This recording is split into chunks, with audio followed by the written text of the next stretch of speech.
Mussorgsky is a very special thing in the whole history of music. He has an enormous talent to combine classical music with folk music.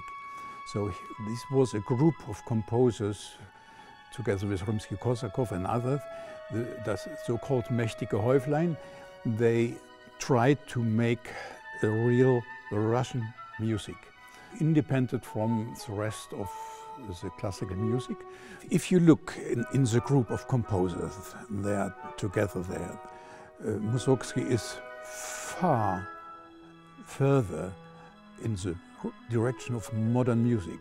It starts to take over the idea with Leitmotive as Wagner did. Every person has a certain music in this piece, and every situation as well. It's very interesting.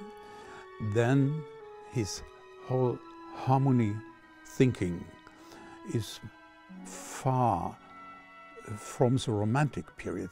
It is already in the beginning of the 20th century. This is a big step forward to the music of the 20th century. But his problem was not only the alcohol, his problem was he couldn't make a good instrumentation.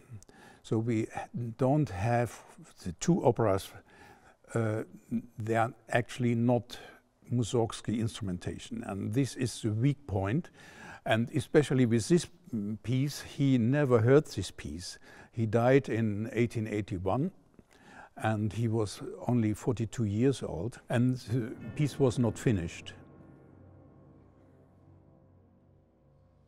30 years after the death of Mussorgsky, we had a new ending and new instrumentation from Diaghilev, Stravinsky, Rimsky-Korsakov.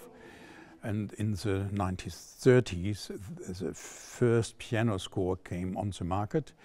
And again, 30 years later, in 1960, Shostakovich made a new instrumentation. And he used the piano score and made his own sound, typical Shostakovich sound, what feels for me personally absolutely fitting much more than the more romantic Rimsky-Korsakov with the hard language of Mussorgsky. And because Shostakovich's instrumentation is much more sharp, really very clear, not romantic. And the whole piece is actually really not romantic. It's an absolutely modern piece.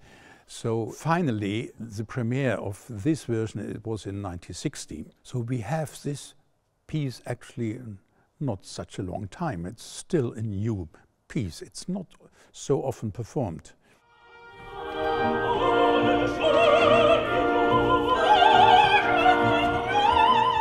The story is in the 17th century, but Mussorgsky, he wrote the libretto as well, was not interested to make it historical, completely correct. So he used what's happened before Tsar Peter and the whole tension in the Russian community. And he said, I want to represent the past for the future. It's more interesting to show that we are actually, after 200 years, not further. It is still the same story. And if I look now, 120 years further, and we are not further as human being. And this is what this piece makes it so for our time. It's not a historical piece.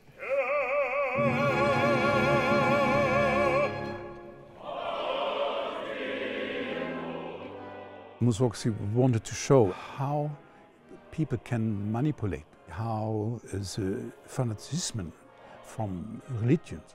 I mean, you had the last century this same in America. It's not something it's 300 years ago.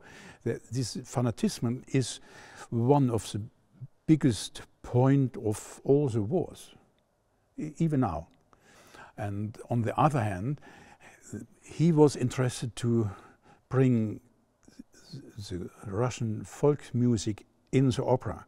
And this combination makes this opera so special. In the 19th century, more composers are going back to the sources from their own background, their own music from their own country. It's Hungarian, it's Czech, in Germany. The composers are really interesting to study this music and to build from this point music that a bigger group of people can understand and feel as their own music. So it's a sort of naturalism, but for me not a bad one. It's just to show this is our culture, and we are not forgetting this culture, we are using our culture, and this makes us strong. The end of the piece, Shostakovich used only what Mussorgsky left. It was just one folk song. This is what we have from Mussorgsky as the end, but it's not composed, it's just marked this folk song. And Shostakovich used this and make a big ending from this folk song. But you see the importance of the folk songs in this piece, and therefore the chorus plays the main role.